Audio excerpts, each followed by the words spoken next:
Admiral Kang stood at the command center window, his weathered face reflecting off the reinforced glass as he watched Earth's orbital defense platforms crumble one by one. The Varaxian ships moved with deadly grace, their crystalline hulls catching and refracting sunlight as they systematically destroyed humanity's first line of defense. Each explosion in orbit sent fragments of human engineering spinning into the void, marking another loss in their rapidly failing defense. He hadn't heard from Jin in over 3 hours. His daughter, brilliant and brave, had been stationed on Luna Base as their chief communications officer. The base had gone dark shortly after the first wave of attacks. The silence from the moon was deafening. "Sir, we've lost contact with the Pacific Defense Grid," reported Lieutenant Min from her station. Her voice remained steady, but her hands trembled as they moved across the holographic display.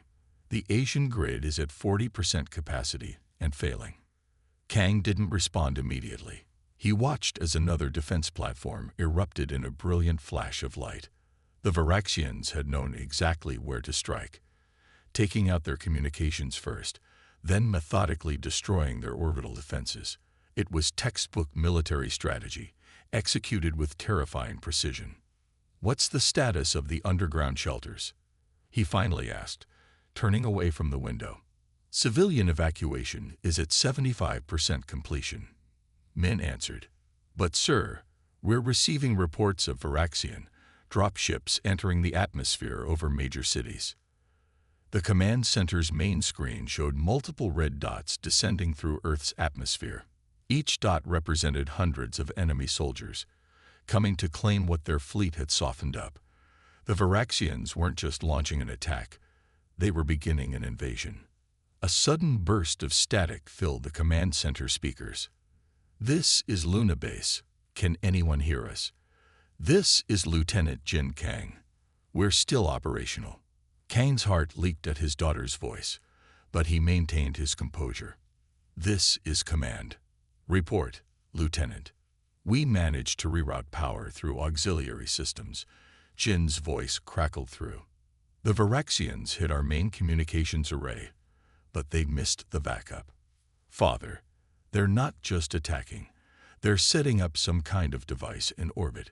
We've been monitoring it from the dark side of the moon." Before Kang could respond, the command center sensors began blaring. The Varaxian ships were moving into a new formation, their crystalline vessels arranging themselves in a perfect geometric pattern above Earth. "Sir," Min called out, her voice tight with concern. "Energy readings are off the charts. Whatever they're building up there, it's massive." The Admiral watched as the enemy ships began to glow with an inner light, power flowing between them like liquid lightning. It was beautiful in a terrifying way, like watching a snake prepare to strike. "Luna Base," Kang spoke firmly. "Can you get visual confirmation of what they're building?" "Sending data now," Jin replied. "But father, there's something else. We've detected unusual readings from beneath the lunar surface. It's like something's waking up." The command center's screens filled with images from Luna Base's telescopes. The Varaxian device was becoming visible now, a massive ring-like structure assembled from components their ships had carried. It looked like a gate or a lens, focusing immense energy toward Earth. "Sir," Min's voice rose in alarm. "They're targeting major military installations worldwide. The energy signature, it's like nothing we've ever seen." Kang knew they had minutes, maybe seconds. "All commands, this is Admiral Kang. Initiate Protocol Omega. I repeat, initiate Protocol Omega." He paused, then added more softly, "Jin, stay safe." "Father, wait. The readings under the moon, they're similar to what we found in the Antarctic site. Do you think?" The transmission cut off as the Varaxian device fired its first shot. A beam of pure energy, bright as a new sun, lanced down from orbit. When it struck its target, a military base in the Rockies, the entire installation simply ceased to exist, leaving behind a perfectly circular crater of glass. The command center erupted into controlled chaos as reports flooded in.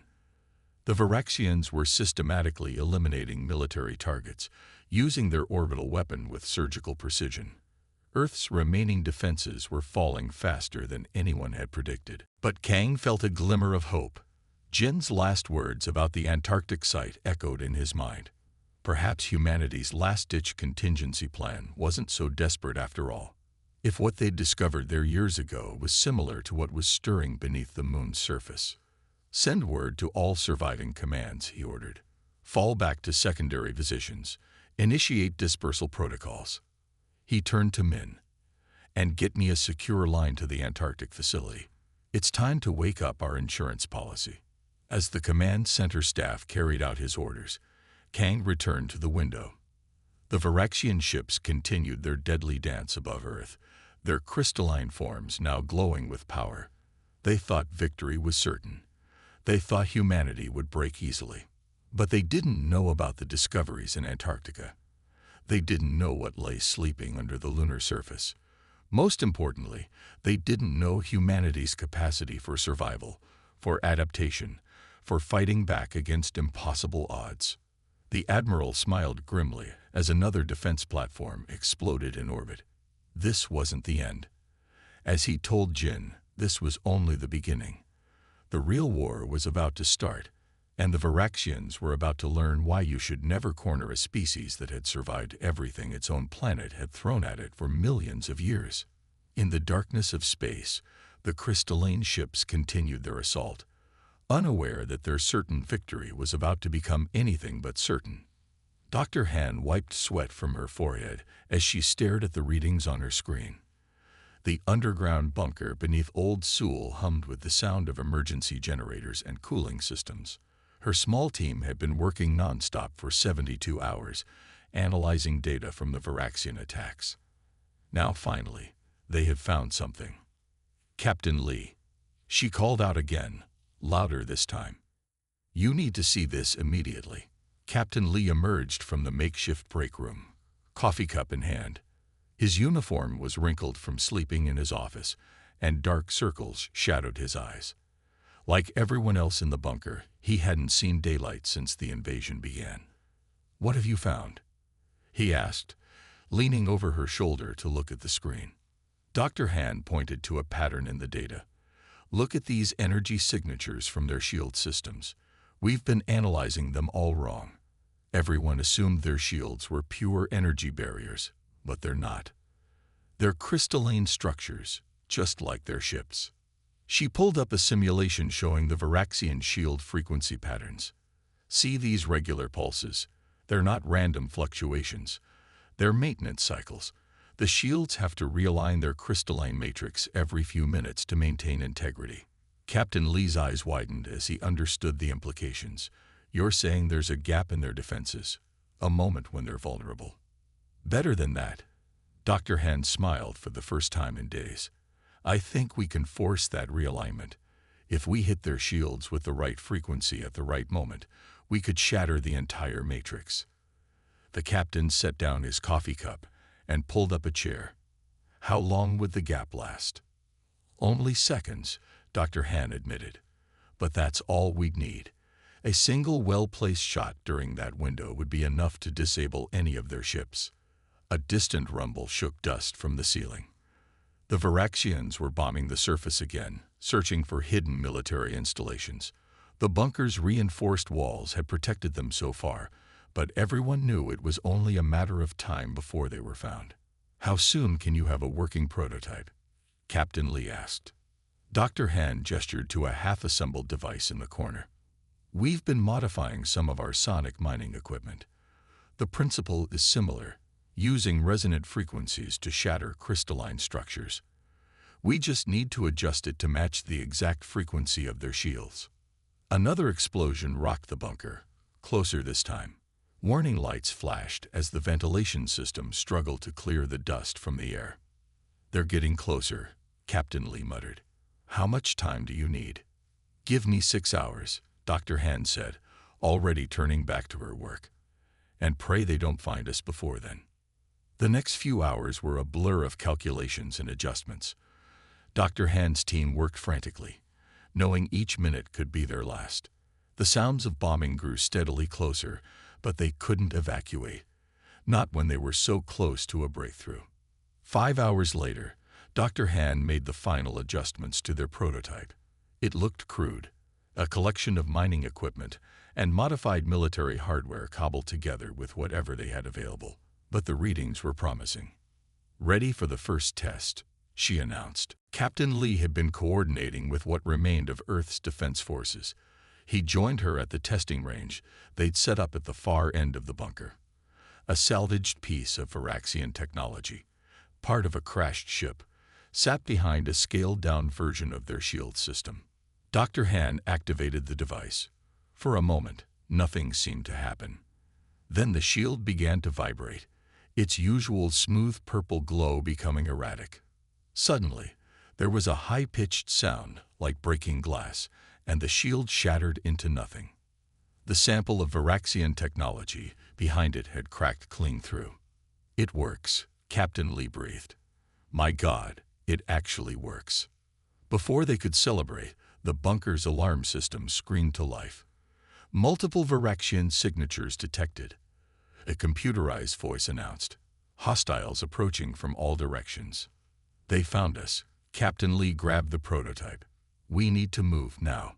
Dr. Han quickly downloaded all their research data to a secure drive. As her team scrambled to evacuate, she heard the distinctive sound of Varaxian cutting beams beginning to slice through the bunker's outer layers. "Take the emergency tunnel," Captain Lee ordered, helping her gather the essential equipment. "Head for the backup facility in Incheon. I'll hold them here as long as I can." "But Captain..." "That's an order, Doctor. This research is too important to lose. Go." As Dr. Han and her team fled through the escape tunnel, she heard weapons fire behind them. Captain Lee was buying them time with his life. She clutched the prototype closer, promising herself his sacrifice wouldn't be in vain. They had a weapon now, a way to fight back against the seemingly invincible invaders. If they could mass-produce the device, modify it to work on a larger scale, Earth might have a chance after all. Behind them, the bunker collapsed under the Varaxian assault, burying their lab and all traces of their work. But Dr. Han smiled grimly as she ran. The enemy thought they had crushed another resistance cell, but they had actually helped spread it. Now, instead of one lab working on the shield breaker, there would be dozens, all using the data she had saved. The Varaxians would learn soon enough. Humans were at their most dangerous when backed into a corner. Commander Park walked along the rows of gleaming ships, each one a testament to humanity's secret preparations. Hidden deep within the heart of Olympus Mons on Mars, the massive hangar stretched for kilometers, housing Earth's last hope. The ships weren't like anything the public had ever seen. Their designs incorporated technology reverse-engineered from the crash at Roswell decades ago. "All pilots, report to Briefing Room Alpha," he announced over the facility's comm system. His voice echoed through the cavernous space, bouncing off the volcanic rock walls that had kept their operation hidden for the past 15 years. Lieutenant Song fell into step beside him as they headed toward the briefing room. "The Varaxians still haven't detected us," she reported.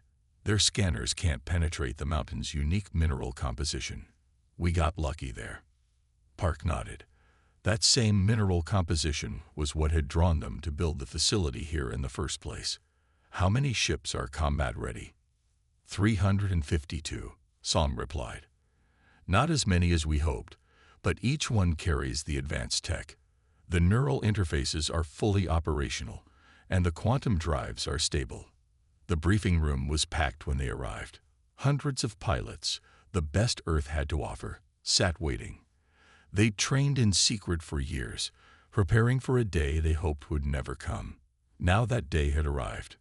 Park took his place at the podium. "Operation Phoenix is now active," he announced, his voice firm. "Earth has fallen to the Varaxian invasion, but that's exactly what we planned for. While they've been focused on our home planet, they've ignored Mars completely. That oversight will cost them everything." He activated the holographic display, showing the current positions of the Varaxian fleet.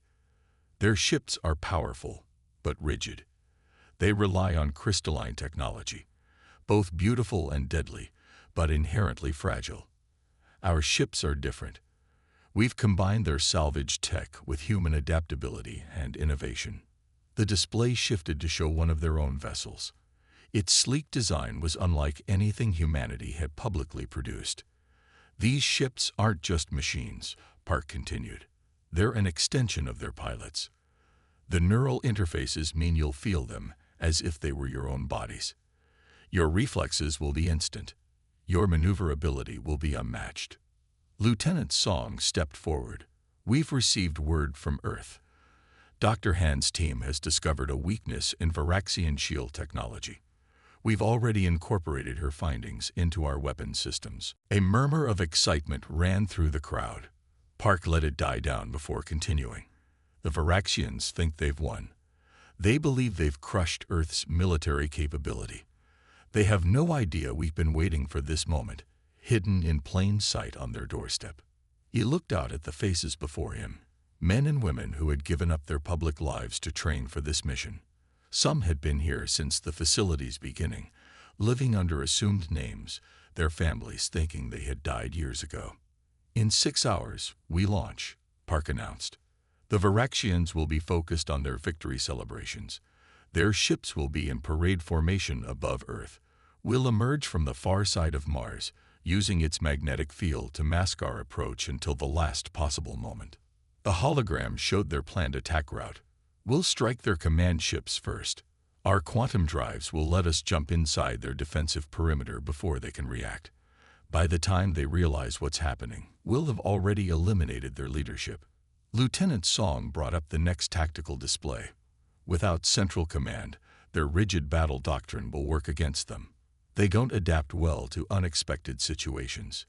Each ship will follow preset protocols instead of responding to the changing battlefield. Earth's remaining forces have been notified, Park continued. When we attack, they'll launch their own offensive from the ground. The Varaxians will be caught between two forces, unable to effectively respond to either. He paused, letting the gravity of the moment sink in. We've waited 15 years for this day. Every simulation, every training run, every secret test flight has led to this moment. Humanity doesn't know we exist, but we're about to remind the galaxy why Earth should never be underestimated. The room erupted in determined cheers. As the pilots headed out to begin their launch preparations, Park turned to Song. Start the countdown. It's time to show the Varaxians what humanity has been hiding under this mountain. Together, they walked back to the hangar. The ships seemed to come alive as their pilots approached, internal lights glowing as systems began powering up. Each vessel represented years of work, combining alien technology with human ingenuity in ways the Varaxians would never expect. Park smiled as he watched the preparations. The enemy thought they had achieved an easy victory. They had no idea they'd just walked into humanity's trap. In 6 hours, Operation Phoenix would turn their certain victory into the beginning of their defeat. Deep within Olympus Mons, humanity's hidden fleet prepared for war. The trap was set, the weapons were primed, and Earth's secret defenders were ready to rise from the ashes of apparent defeat. The real battle was about to begin. Captain Kim watched the Varaxian fleet through his ship's quantum sensors. Their crystalline vessels hung in perfect formation above Earth, celebrating their supposed victory. His hands rested lightly on the neural interface controls, feeling the ship respond to his thoughts like an extension of his own body. All ships report ready, his tactical officer whispered. They were running silent, hidden in Mars' magnetic shadow. 300 ships, each carrying technology that would change the course of the war. Send the signal, Kim ordered. A single burst of coded quantum data flashed to the other ships. In response, engines across the fleet hummed to life. The experimental quantum drives spun up, creating micro-wormholes that would let them appear literally inside the Varaxian formation. No shields, no warning, just sudden, devastating presence. Jump in 3, Kim counted down. 2, 1. Reality twisted. For a fraction of a second, Kim felt his ship exist in two places at once. Then they emerged, directly alongside the Varaxian flagship. The enemy vessel was beautiful up close, a massive crystalline structure that seemed to be grown rather than built. Its commander had barely enough time to register surprise before Kim's weapons opened fire. Dr. Han's shield breaker technology worked perfectly. The Varaxian's defensive screens shattered like glass, and the follow-up plasma burst cut the ship in half. All across the Earth's orbit, similar scenes played out. Human ships appeared inside the Varaxian formation, their quantum drives letting them bypass all outer defenses. The enemy's perfect parade formation became their weakness. Ships packed so closely together, they couldn't maneuver without risking collision. Second wave, launching now, Kim announced. From the surface of Mars, hundreds more ships rose into space. These were the conventional forces, using the chaos of the quantum strike to approach unchallenged. The Varaxian response was exactly as predicted. Without their central command, individual ships fell back on pre-programmed protocols. Some tried to maintain formation even as it fell apart around them. Others attempted textbook maneuvers that left them vulnerable to the more adaptable human pilots. Earth forces are engaging, his communications officer reported. Ground-based weapons were firing upward, catching Varaxian ships between two fronts. The invaders' rigid battle doctrine was becoming their downfall. Kim's ship danced through the chaos, its neural interface letting him react at the speed of thought. A Varaxian cruiser tried to target him with its main weapon. He felt the targeting lock like a tingle in his spine and rolled the ship sideways, letting the energy beam pass harmlessly by. Their fleet is fragmenting, Tactical reported. They're trying to regroup at these coordinates. A sector of space lit up on Kim's neural display. Perfect, he smiled. All ships, execute pattern Omega. Let's show them why humans don't fight fair. The human fleet moved in perfect coordination, herding the panicked Varaxian ships exactly where they wanted them. As the enemy clustered together, seeking safety in numbers, Kim gave the signal. Activate the gravitic mines. Devices that had been quietly seated throughout the battle space came to life. Localized gravity wells appeared, catching the Varaxian ships in their pull. Their crystalline hulls, so elegant in normal space, began to crack under the gravitational stress. Message from Earth Command. Communications announced. Ground forces report the enemy is retreating worldwide. They're abandoning their invasion positions. Kim watched as the remaining Varaxian ships tried to escape the gravity traps. Some made it, fleeing into deep space. Others shattered, their crystalline technology proving catastrophically fragile under the right conditions. Pursue the retreating ships, his tactical officer asked. Negative, Kim replied. Let them run. Let them tell their empire what happened here. Let them explain how humanity turned their certain victory into total defeat. As the battle wound down, Kim looked at the blue marble of Earth below. Debris from destroyed Varaxian ships glittered in orbit like artificial stars. Already, recovery ships were moving to collect samples of their technology. Humanity would learn from this battle, adapt and improve. The next time the Varaxians came, they would find an even stronger defense waiting.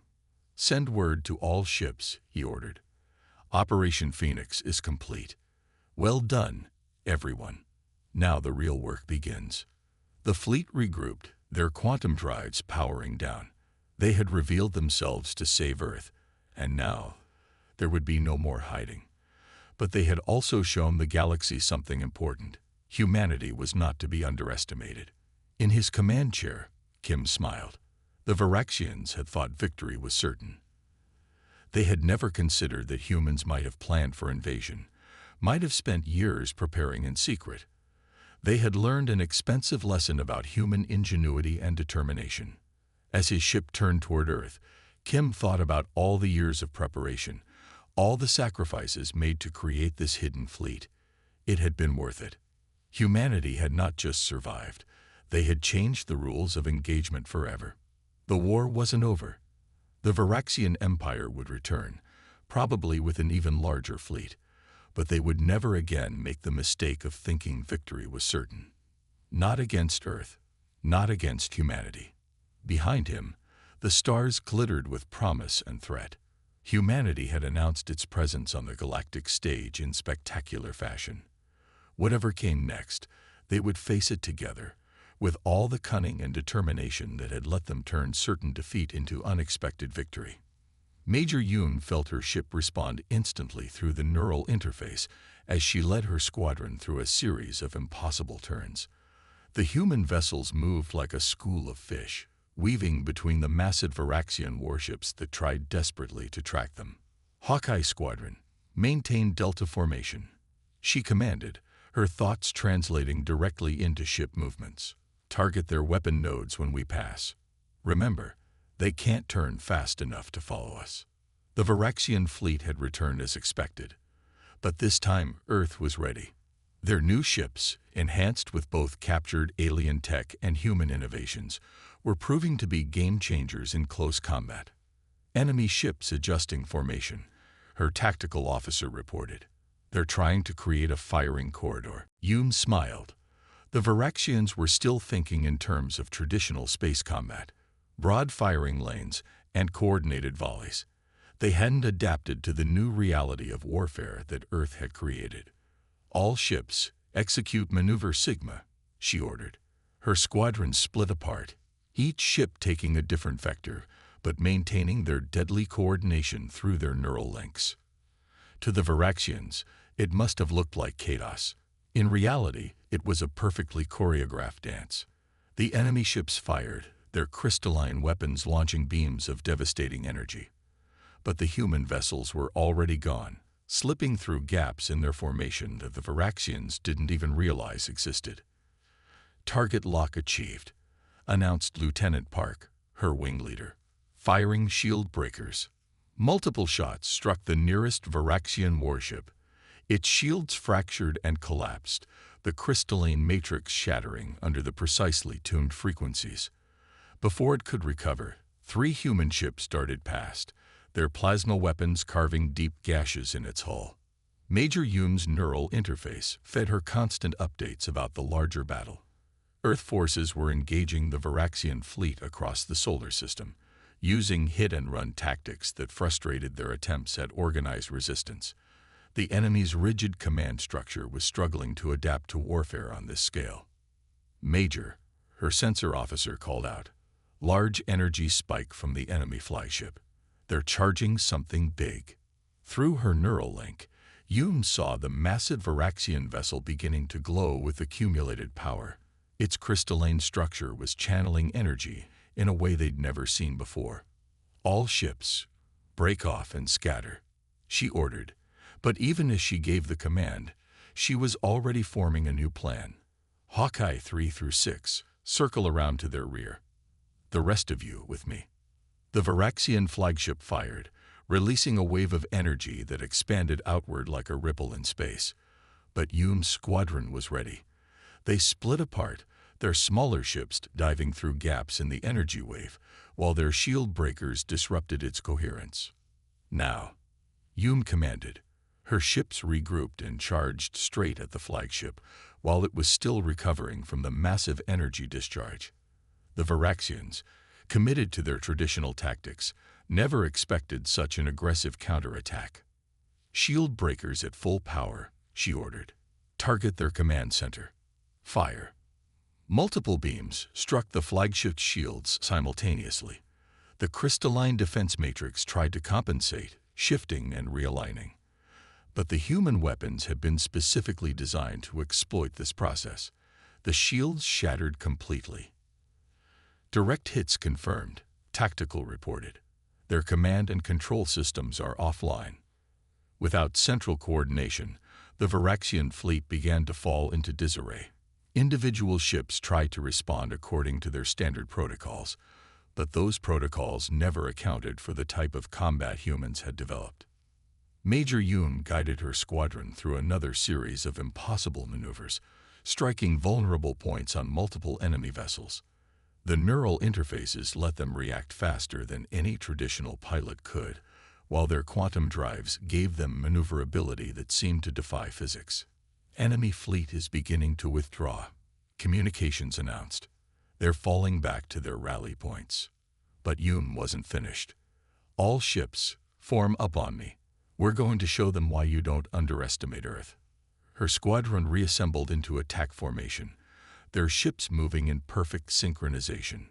They dove into the retreating Varaxian fleet, their smaller vessels slipping between the larger ships like wolves among cattle. The enemy tried to respond, but their formations were breaking down. Without their flagship's coordination, each ship acted independently, making them vulnerable to the coordinated human attacks. Major, her tactical officer called out, other squadrons are reporting similar successes across the system. The Varaxians are in full retreat. Yoon watched through her neural interface as the enemy fleet fled, their once proud formation now scattered and broken. They had come expecting another traditional space battle. Instead, they had found that humanity had completely changed the rules of engagement. Send word to command, she ordered. The turning point is confirmed. We're no longer fighting a defensive war. As her squadron regrouped, Major Yoon allowed herself a moment of satisfaction. The Varaxians had thought their technology made them invincible. They never understood that humanity's greatest strength wasn't their weapons or ships. It was their ability to adapt, to think differently, to turn weakness into strength. The battle was over, but the war would continue. The Varaxians would return again, probably with new tactics and technologies. But they would find that humanity had continued to evolve, continued to innovate. That was the real turning point, the moment when the enemy realized that no victory against Earth would ever be certain again. Ambassador Choi stood in the ancient hall of the Proximate Council, watching crystal motes dance in the alien sunlight. The tall, graceful beings around her had been under Varaxian control for over 3 centuries. Now, for the first time in generations, they stood as free people. Your victory against the Varaxians has shown us something we had forgotten, said High Elder Lan, his translucent skin shifting colors with emotion. That resistance is possible, that their rule is not absolute. Choi smiled, remembering the battle that had liberated this world. Earth's fleet, using their quantum drive technology, had appeared directly inside the Varaxian defense grid. The enemy hadn't even time to raise their shields before precision strikes from shield breakers had disabled their ships. Humanity learned early that conventional warfare wouldn't work against them, she explained. We had to think differently, to fight differently. And now we want to share that knowledge. The council chamber was filled with representatives from a dozen different species. Some had traveled in secret from worlds still under Varaxian control, risking everything for a chance at freedom. Tell us about these shield breakers, asked a Centaurian delegate, their crystalline form ironically similar to their oppressors. How did you develop such technology? We studied their weaknesses, Choi replied. Every system, no matter how advanced, has flaws. The Varaxians rely too heavily on their crystalline technology. It's powerful, but brittle. Like their military doctrine, it breaks under the right kind of pressure. High Elder Lan gestured to a holographic display showing recent battle footage. Earth ships danced through Varaxian formations, their quantum drives letting them appear and disappear at will. Your tactics are unusual, unpredictable. That's precisely why they work, Choi said. The Varaxians expect everyone to fight like they do, with rigid formations and traditional strategies. They don't know how to handle an enemy that breaks all their rules. A murmur ran through the assembled delegates. For centuries, the Varaxian Empire had seemed invincible. Their technology was superior, their fleets numberless. But humanity had proven they could be beaten. We propose an alliance, Choi continued. Earth will share our technology, our tactics, our innovations. In return, we ask for your knowledge of Varaxian space, their supply lines, their command structure. You mean to take the fight to them? Asked a Regilian observer, their eye stalks waving in surprise. We mean to end their empire, Choi corrected. Not through conquest, but by showing every occupied world that freedom is possible. That resistance can succeed. The chamber erupted in discussion.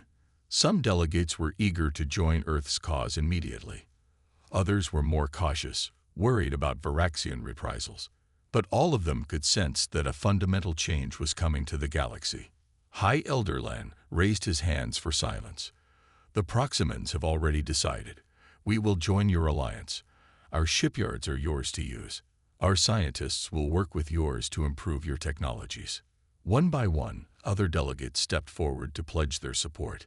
Each brought unique capabilities: Centaurian crystal expertise, Regilian stealth technology, Aldebaran quantum mechanics. Combined with Earth's innovations, they would create weapons and defenses the Varaxians had never imagined. Together, Choi said, extending her hand to High Elderland, we can end their reign. The Proximan leader clasped her hand in the traditional gesture of his people. His skin rippled with colors of hope and determination. Together, he agreed, we will rebuild the galaxy as it should be. Free, united, strong. As the alliance was formalized, Choi received updates from Earth Command. More worlds were reaching out every day, inspired by humanity's successful resistance. The Varaxian Empire was facing something it had never encountered before, an enemy that could match its power and exceed its adaptability. Ambassador, her aide whispered, the first shipment of shield breakers has arrived for distribution to our new allies. Choi nodded. Soon, Varaxian ships would face not just Earth vessels, but ships from dozens of worlds, all using humanity's innovations in unexpected ways. The Empire's rigid doctrine would be its downfall. Outside the council chamber, Proxima B's binary suns painted the sky in shades of amber and rose. The planet's crystalline cities, built by the Varaxians as symbols of their power, would soon be repurposed for freedom. In her mind, Choi could already see the change spreading across the galaxy. World after world throwing off their chains, joining the alliance, adding their strength to the growing resistance. The Varaxians had created their own worst nightmare. They had given all these species a common enemy, a shared cause, and humanity had given them hope. The alliance was just beginning, but its impact would reshape the galaxy. The age of Varaxian dominance was ending. In its place would rise something new, a coalition of free worlds, united not by force but by choice, each bringing their own strengths to the greater whole. For the first time in centuries, the future was uncertain, and that uncertainty was exactly what would bring the Empire down. General Ba watched from the bridge of the ESS Vindication as another Varaxian capital ship powered down its weapons, crystals dimming as their surrender signal pulsed across space. Around the massive vessel, ships from 24 allied species maintained a tight formation, shield breakers ready if the surrender proved false. 5th Imperial Fleet has officially surrendered, General, reported Commander Min. Their command codes have been transmitted and verified. Bay nodded, his expression remaining composed despite the historic moment unfolding before him. The battle for the Varaxian homeworld had lasted just 6 hours, a far cry from their centuries of dominance over the galaxy. Signal from the Imperial Palace. Min announced. The High Command requests terms of surrender. Around the bridge, crew members tried to contain their excitement. After months of fighting, pushing deeper and deeper into Varaxian space, this was the moment they had fought for. Open a channel to all allied ships, Bai ordered. His voice carried across hundreds of vessels. Earth ships flying alongside Proximan cruisers, Centaurian battleships, Regilian stealth vessels, and dozens of other designs from formerly subjugated worlds. This is General Ba. The Varaxian Empire has requested terms. All ships maintain position and battle readiness. Victory is near, but we remain vigilant. The combined fleet held their positions, surrounding the crystalline beauty of the Varaxian capital world. Their ships, once thought invincible, now seemed fragile compared to the diverse array of vessels facing them. Incoming transmission from the Alliance Council, Min reported. Ambassador Choi's hologram appeared on the bridge. Behind her, representatives from all allied species stood together. "General, you are authorized to accept their surrender. The terms have been agreed upon by all council members." Bai opened the channel to the Imperial Palace. The Varaxian High Commander appeared, his crystalline form dulled with defeat. "We submit to your terms," he said simply. "Lower your planetary shields," Bai ordered. "All weapons systems are to be powered down. Alliance peacekeepers will begin landing within the hour." The massive shields protecting the Varaxian homeworld flickered and died. For the first time in recorded history, their capital lay defenseless. "Hard to believe it's really over," Min said quietly. "The war is over," Bai corrected. "The real work is just beginning." He was right. Already, Alliance ships were moving to secure key facilities. Earth's shield breaker technology would be installed across the Empire, ensuring no single power could ever again build the kind of impenetrable defenses that had made the Varaxians seem unstoppable. Reports flowed in from across Varaxian space. As news of the surrender spread, occupied worlds were rising up, their people emboldened by the Empire's fall. The rigid structure that had maintained their control was collapsing. "Message from Earth Command," Min announced. "They're asking for a status update." Bai allowed himself a small smile. Tell them humanity sends its regards." The bridge crew chuckled. Earth's victory had seemed impossible just months ago. No one had believed a single planet, newly emerged into space, could challenge an empire that had ruled for centuries. But they had done more than challenge it. They had shattered its foundations, shown its weaknesses, and built an alliance that would reshape the galaxy. Through the Vindication's viewports, Bai could see Allied ships beginning landing operations. Each vessel carried the marks of their homeworld alongside the Alliance emblem, a symbol of unity and diversity that the Varaxians had never understood. "General," Min called out, "the Alliance Council is requesting your presence for the formal surrender ceremony." Bai straightened his uniform. "Signal all ships.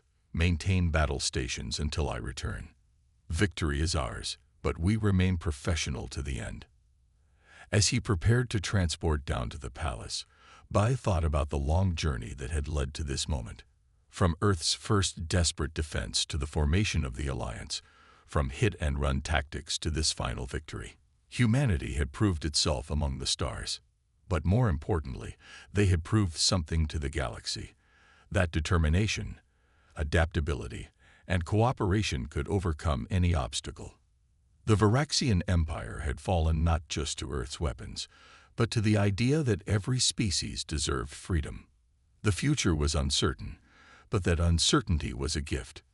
No more rigid doctrines, no more absolute power. Just free worlds working together, each contributing their strengths to the greater whole. As Bai transported down to witness the Empire's surrender, he knew this wasn't really an ending. It was a beginning. The start of a new chapter in galactic history, and humanity would help write every page. The war was over. The Alliance had won, and among the stars, Earth had finally found its place.